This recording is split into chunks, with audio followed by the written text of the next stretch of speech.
नमस्कार. I am doctor Gayatri Pandit. Welcome to my channel learning with Gayatri. आज आपण बघणार आहोत सुलभ भारती इयत्ता 6वी SSC बोर्ड या पुस्तकातला मिनूचा जलप्रवास हा जो धडा आहे हा याच्यावरती आपण चर्चा केलेली आहे. तर मग या धड्यावरचे जे प्रश्नोत्तर आहेत, जे व्याकरण आहे ते आपण आज बघणार आहोत. तर आपण आता सुरुवात करूया. 1-2 वाक्यात उत्तरे लिहा.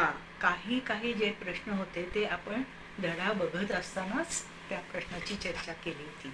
काही प्रश्न याच्यामध्ये दिलेले नाहीत, त्याची सुद्धा आपण त्या ठिकाणी चर्चा केलेली आहे.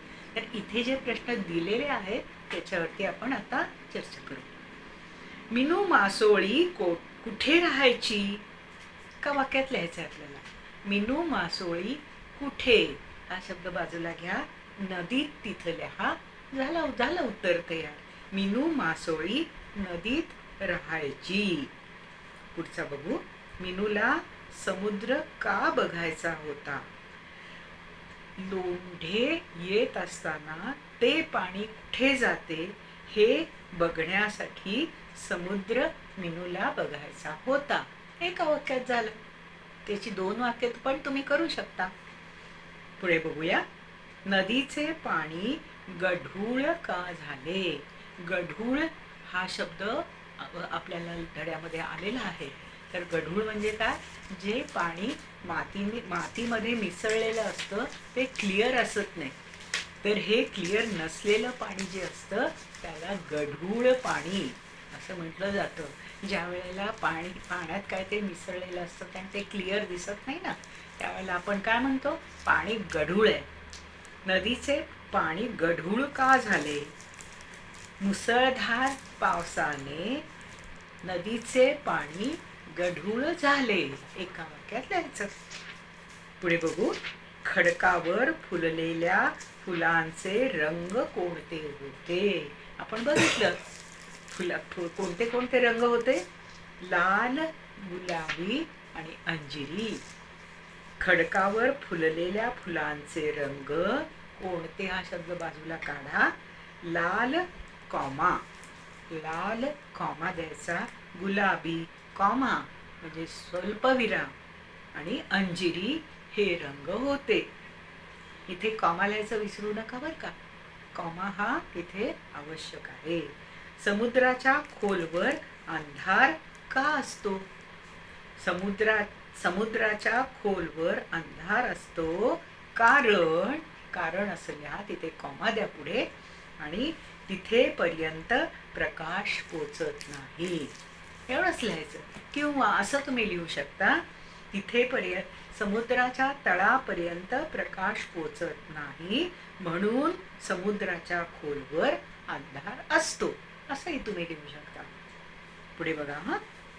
3-4 वाक्यात उत्तरे लिहा. लेखिकेने नदीचे वर्णन कसे केले आहे? आपण बघितलं बरं का. नदीचं वर्णन कसं आहे? थंडगार, स्वच्छ पाणी, तळातील गोटे दिसत होते आणि अनेक मासे होते. हे तुम्ही तुमच्या शब्दामध्ये, तुमच्या वाक्यामध्ये लिहू शकता. मिनूची व आईची चुकामुक का झाली? आता चुकामुक हा शब्द बघून तुम्ही कन्फ्यूज होऊ नका. तर काय आहे चुकामुक? म्हणजे मिस होणं, एकमेकांना मिस होतं. काय होतं? एक आपण जात असतो, दुसरे आपल्याला ग्रुप असतो, त्या ग्रुपपासून आपण बाजूला गेलो की मग काय होतं? ही चुकामुक होते. मिनूची व आईची चुकामुक का झाली बरं? मुसळधार पावसामुळे पाणी गढूळ झाले होते, त्यामुळे नीट दिसत नव्हते किंवा व्यवस्थित दिसत नव्हते म्हणून आई आणि मिनू एकमेकाला पाहू शकल्या नाहीत म्हणून चुकामुक झाली. घोड मासा पाहून मिनूला हसू का आले? ती हसली आहे त्या ठिकाणी. आपण बघितले ते धड्याच्या मध्ये. घोड्यासारखे तोंड, पोटाच्या पिशवीमध्ये छोटी छोटी पिल्ल हे बघून मिनूला हसू आले. कोण कोणास व केव्हा म्हणाले ते लिहा. आता बघूया. समुद्र समुद्र म्हणता तो आला की. हे कोण म्हटलं? मीनू म्हणाली. मीनू जेव्हा समुद्रामध्ये पोचली त्यावेळेला तिनं तोंड उघडलं आणि तोंडात पाणी गेलं. पाणी गेल्याबरोबर तिच्या लक्षात आलं की हे पाणी समुद्राचं आहे. ती कोणाला म्हणाली हे? ही स्वतःशीच म्हणाली. समुद्राचे पाणी तिच्या तोंडामध्ये गेले त्यावेळेला ती हे वाक्य म्हणाली असं तुम्ही लिहू शकता. त्याचं नाव घोड मासा, समुद्र घोडा. हे कोण कोणाला म्हणालं? कासवानी मीनूला सांगितलंय ना, कासव मीनूला म्हणाले. हे तुम्हाला कोण कोणास याच्याबद्दल लिहिता येईल. आणि केव्हा म्हणाले हे? विचित्र मासा. विचित्र मासा जेव्हा तिला दिसला त्यावेळेला तिला हसू आलं आणि हसू आलेल्या वेळेला कासवानी हे सांगितलंय, घाबरू नकोस, हा तर खेकडा. हे कोण कोणाला म्हणाले? कासव मीनूला म्हणाले. आणि कसा होता हे? केव्हा म्हणाले? केव्हा म्हणाले हे? तर तो खेकडा जेव्हा तिरका तिरका चालत होता ना त्यावेळेला त्याला बघून कासवानं मीनूला सांगितलं, कासव दादा चला ना माझ्या बरोबर. हे कोण कोणाला म्हणालं? कासव दादा चला ना माझ्या बरोबर. मीनू कासवाला म्हणाली. मीनू कासवाला काय म्हणाली? कासव दादा चला ना माझ्या बरोबर. केव्हा म्हणाली? कासवानं जेव्हा तिला नदीत आणून सोडलं तेव्हा मीनू कासवाला म्हणाली. त्या पुढे बघूया. शिंपल्यामध्ये मोती कसा तयार होतो? क्रमाने लिहा. काय होतं? तो आतमध्ये जो एका शिंपल्याच्या पेटीमध्ये एक किडा असतो. तो किड्याला जेव्हा बाहेर यावं सारखं वाटतं त्यावेळेला तो आपले पाय बाहेर काढतो आणि बाहेरचा कण, एखादा वाळूचा कण जेव्हा आत येतो त्यावेळेला तो त्या किड्याला टोचायला लागतो. म्हणून तो किडा काय करतो? त्या ह्याच्या भोवती, त्या वाळूच्या कणाभोवती पातळ असा रस त्याच्या भोवती तो असा गुंडाळायला लागतो. हे गुंडाळणं जेव्हा चालू असतं त्यावेळेला त्याला अजून वाटतं की अजूनही मला टोचतंय, तरीही तो तसाच गुंडाळत राहतो. हे असा मोती तयार होतो. आणि हा मोती कसा आपल्यापर्यंत येतो?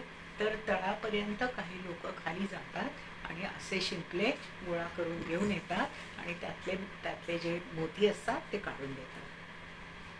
4-5 ओळीत वर्णन करा. घोड मासा. आता घोड माशाचं वर्णन कसं करायचं आहे आपल्याला?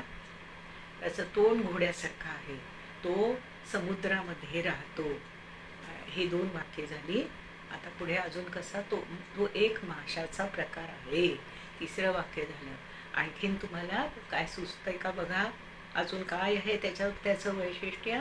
तर त्याच्यामध्ये पोटाला पिशवी असते. त्या पिशवीमध्ये छोटी छोटी पिल्ले असतात आणि ही पिल्ले त्याच्या पिशवीत बसतात. हे सगळं तुम्हाला घोड माशाबद्दल लिहिता येईल. खेकडा. आता खेकड्याबद्दल कसं लिहिणार?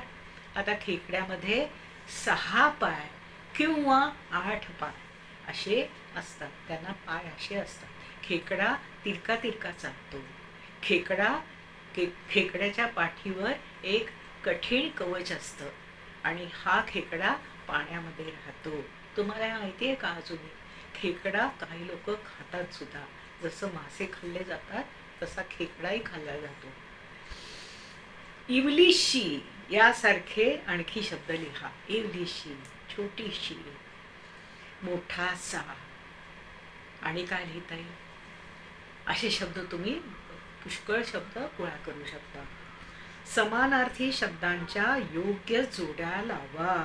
आता इथे तुम्हाला साधारण 8 शब्द दिलेले आहेत. या 8 शब्दांचे तुम्हाला जोड्या जोडवायच्या आहेत. आता इथे बघा. इवली. इवली कोण आहे? इवली कोण आहे? इवली म्हणजे काय? समानार्थी शब्दांच्या जोड्या आहेत बरं का. वरती जरूर वाचा. इन्स्ट्रक्शन्स काय आहेत याच्याकडे लक्ष द्या. कारण काय होतं, इन्स्ट्रक्शन्स आपण नाही वाचले तर आपलं उत्तर चुकीचं असू शकतं. समानार्थी शब्दांच्या योग्य जोड्या लावा. इवली, इवली म्हणजे काय, छोटीशी किंवा लहान, हा समानार्थी शब्द झाला. पुढे बघा, गरम, गरम म्हणजे काय, उष्ण, गरम म्हणजे उष्ण. अजून बघा, दूर, दूर ह्याला प्रतिशब्द काय आहे किंवा समानार्थी शब्द काय आहे, लांब. अजून बघूया, मोठे, मोठे हा शब्द काय आहे, त्याचा अर्थ काय आहे किंवा त्याला समानार्थी शब्द काय आहे, प्रचंड. मोठे म्हणजे प्रचंड. पुढे बघूया, आता हे आपण समानार्थी बघितले. आता प्रश्न काय आहे, विरुद्धार्थी शब्द आहे. मी समानार्थी असा एक व्हिडिओ केलेला आहे, विरुद्धार्थी असाही पण एक शब्द असाही एक व्हिडिओ केलेला आहे आणि हा तुम्ही जरूर बघा. आणि याच्यामध्ये अनेक प्रकारचे विरुद्धार्थी शब्द त्यामध्ये मी चर्चिलेले आहेत आणि ती चर्चा तुम्ही जरूर बघा. तुम्हाला त्यामध्ये अनेक प्रकारची उत्तरं सापडतील. विरुद्धार्थी शब्दांच्या योग्य जोड्या लावा. टणक, टणकला काय होईल, विरुद्धार्थी शब्द. परत नाहीतर काय होईल, विरुद्ध अर्थी हे शब्द. हा वरचं इन्स्ट्रक्शन वाचल्याशिवाय पुढे जाऊ नका, कारण विरुद्धार्थीच्या ऐवजी तुम्हाला कदाचित असं वाटेल की समानार्थी लिहायचं आहे. इथं समानार्थी नाही, तर इथे विरुद्धार्थी शब्दांच्या योग्य जोड्या जुळवायच्या. टणक याच्या विरुद्ध काय, मऊ. लहानच्या विरुद्ध काय, मोठे. मागेच्या पुढे मागेच्या विरुद्धार्थी काय आहे, पुढे. अंधारच्या विरुद्ध काय आहे, प्रकाश. तुमच्या लक्षात आलं असेल, कारण त्या ठिकाणी अशा प्रकारच्या जोड्या, अशा प्रकारचे समानार्थी शब्द एक स्वतंत्र व्हिडिओ केलेला आहे. विरुद्धार्थी शब्द असा एक स्वतंत्र व्हिडिओ केलेला आहे, तो जरूर तुम्ही बघा. त्याच्यामध्ये अनेक प्रकारानं विरुद्धार्थी शब्द किंवा समानार्थी शब्द असे होऊ शकतात. योग्य जोड्या लावा. आत्ताच आपण बघितलं, समानार्थी शब्दांच्या जोड्या लावल्या, विरुद्धार्थी शब्दांच्या जोड्या लावल्या. आता इथे योग्य जोड्या लावा असा त्यांनी प्रश्न दिलेला आहे. इथे जोड्या कशाच्या आहेत, नाम आणि विशेषण अशा जोड्या आहेत. नाम म्हणजे काय तुम्हाला माहिती आहे, आणि नामाबद्दल अधिक माहिती देणारा जो शब्द असतो त्याला विशेषण म्हणतात असंही तुम्हाला माहिती आहे, कारण याच्यावरती मी स्वतंत्र व्हिडिओ केलेला आहे, तो जरूर बघा तुम्ही. मिनू, मिनू कशी आहे, इवलीशी, तिचं विशेषण काय आहे, इवलीशी. पाणी, पाण्याचं विशेषण काय आहे, खारट. समुद्राचं पाणी काय होतं, खारट होतं ना, खारट पाणी. विशेषण काय आलं, खारट. डोळे, बटबटीत. पाऊस, मुसळधार. कशाचं विशेषण आहे हे लक्षात घेऊन तिथे जोड्या जुळवा. खालील शब्द वाचा आणि समजून घ्या. गदागदा, गदागदा म्हणजे जोरात हलवणे, हलवण्यासाठी गदागदा हा शब्द वापरला जातो. खालोखाल म्हणजे खालती. पदोपदी, पदोपदी याचा अर्थ प्रत्येक पदावर, प्रत्येक स्टेपला. चित्र विचित्र, वेगळ्या वेगळ्या प्रकारचे, वेगळ्या वेगळ्या प्रकारचे असा शब्द, अनेक शब्द वापरायचे ऐवजी चित्र विचित्र एकच शब्द होऊ शकतो. पटापट, पटापटला एक स्पीड आहे, त्या स्पीडनी पटापट हा तो स्पीड दाखवतो. रातोरात, रातोरात म्हणजे पूर्ण रातभरात, रातोरात असा तो शब्द येतो. मोठ मोठी, खूप मोठी सांगायसाठी मोठ मोठी असा तोच शब्द थोड्याशा बदलाने डबल वापरला जातो. पावलो पावली, इथं सुद्धा तसंच आहे. पाऊल असा शब्द घेऊन पावलो पावली असा जोड शब्द तयार होतो. जोड शब्दावरती सुद्धा मी एक व्हिडिओ केलेला आहे, जरूर बघा. मागोमाग, मागोमाग म्हणजे पाठीमागून, मागोमाग हा शब्द सुद्धा असाच जोड शब्द आहे. तुम्ही मिनो मासोळी आहात अशी कल्पना करून समुद्राची माहिती आईला सांगा. आता हा किती सुंदर प्रश्न आहे बघा बरं. तुम्ही स्वतः मासोळी आहात असा विचार करा आणि इमॅजिन करा की तुम्ही मासोळी आहात. तुम्ही आपल्या आईला आपण स्वतः मासोळी आहोत अशी कल्पना करून सांगा. इमॅजिनेशन किती सुंदर आहे ना. असं तुम्हाला एक 10 ओळी सुद्धा लिहिता येतील की तुम्ही स्वतः मासोळी आहात असेल म्हणून. याच्याबरोबर तुम्हाला अजून पण लिहिता येईल बरं का. तुम्ही एखादा पाळीव प्राणी आहात, मनीमाऊ आहात, भुबू आहात एखादा, किंवा एखादा हत्ती आहात. असं जरी लिहिलं तरी तुम्हाला खूप छान मजा येईल. एखादा तुम्ही झाड आहात असं जरी लिहिलं तरी तुम्हाला लिहायला खूप आहे त्याच्यामध्ये. असं काहीतरी छान छान वेगळं वेगळं लिहायचा प्रयत्न जरूर करा. शंख शिंपल्यांपासून शोभेच्या वस्तू बनवा.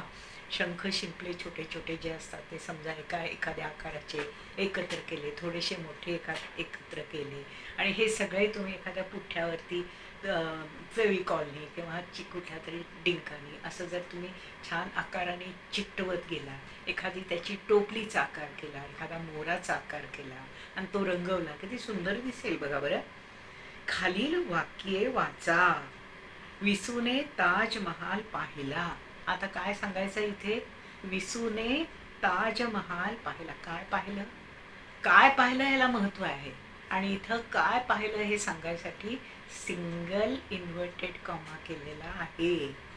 त्याला फोकस करायचं आहे ना. त्या फोकससाठी, त्याला इम्पॉर्टन्स द्यायसाठी इथे ताजमहाल या शब्दाला सिंगल इन्व्हर्टेड कॉमा केला. आता पुढचं वाक्य बघा बरं. मंदाने सुरेशला सांगितले, कॉमा, पायल तुझ्याकडे उद्या येणार आहे. इथे डायरेक्ट सांगितलं बरं का. तर मंदाने सुरेशला सांगितले, इथे कॉमा येणार. एखाद्या शब्दावर जोर द्यायचा असता, दुसऱ्याचे मत अप्रत्यक्ष सांगताना सिंगल इन्व्हर्टेड कॉमा असे एकेरी अवतरण चिन्ह सिंगल इन्व्हर्टेड कॉमा किंवा एकेरी अवतरण चिन्ह वापरले जाते. आता पुढे बघूया. आता या पुढच्या ह्याच्यामध्ये काळ सांगितले बरं का. काळ वरती सुद्धा मी व्हिडिओ केलेला आहे, तो जरूर बघा.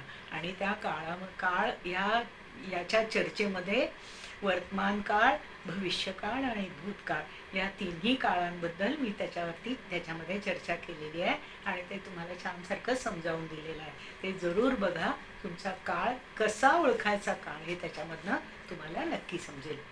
खालील वाक्यातील काळ ओळखा. सूर्य पूर्वेला उगवतो. काळ कशाला असतो? क्रियापदाला. पहिल्यांदा काय करायचं, मी त्या व्हिडिओमध्ये पण सांगितलंय, पहिल्यांदा काय करायचं, क्रियापद बघायचं. आणि क्रियापद एकदा तुमच्या लक्षात आलं की मग त्याचा काळ कुठला हे सांगणं सोपं होतंय. तर इथे बघा, सूर्य पूर्वेला उगवतो. उगवतो ही क्रिया आहे, ही ॲक्शन आहे उगवण्याची. सूर्याची उगवण्याची ॲक्शन आहे. म्हणजे हे क्रियापद कोणचं आहे? यातलं क्रियापद कोणचं आहे? उगवतो. तर उगवतो याच्यावरनं आपल्याला काय दिसतं? हा वर्तमान काळ आहे. वर्तमान काळ.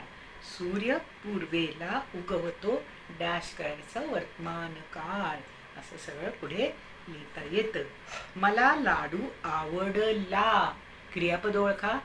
आवडला हे क्रियापद. आणि त्याच्यातलं हे केव्हा झालंय? लाडू आवडणं ही क्रिया केव्हा झाली आहे? आधीच झाली आहे, म्हणजे पूर्वी झालेली आहे. म्हणजे कुठे झाली आहे ही? भूतकाळात झालेली आहे.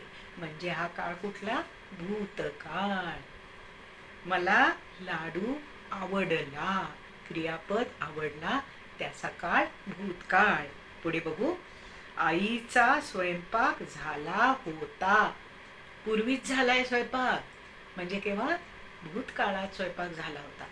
आईचा स्वयंपाक केव्हा झाला होता? आधीच, पूर्वीच्या मध्येच झाला होता. आणि पूर्वीच्या काळात जी क्रिया झालेली आहे ती भूतकाळ. आत्ताच आपण बघितलं, आधीची वरची जी 2 उदाहरणं होती ती सुद्धा आपण भूतकाळातलीच बघितली ती. मी गावाला जाईन. आत्ता सुट्टी सुरू झाल्यानंतर आपण गावाला जाऊ. मी गावाला जाईन. केव्हा जाईन? नंतर. आत्ताच्या नंतर जेव्हा असतं ते भविष्यात असतं, म्हणून त्याला काय म्हणतो आपण? भविष्यकाळ. मी गावाला जाईन. जाईन हे क्रियापद त्याचा काळ भविष्यकाळ. तू का रडतेस? तू का रडतेस? इथं काय आहे? चालू आहे काळ. चालू काळामध्ये कुठला आहे? चालू काळ म्हणजे वर्तमानात आहे.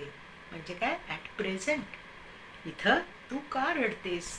क्वेश्चन मार्क जरी इथं असला तरी ही क्रिया चालू काळात आहे, म्हणजे वर्तमानात ही क्रिया आहे.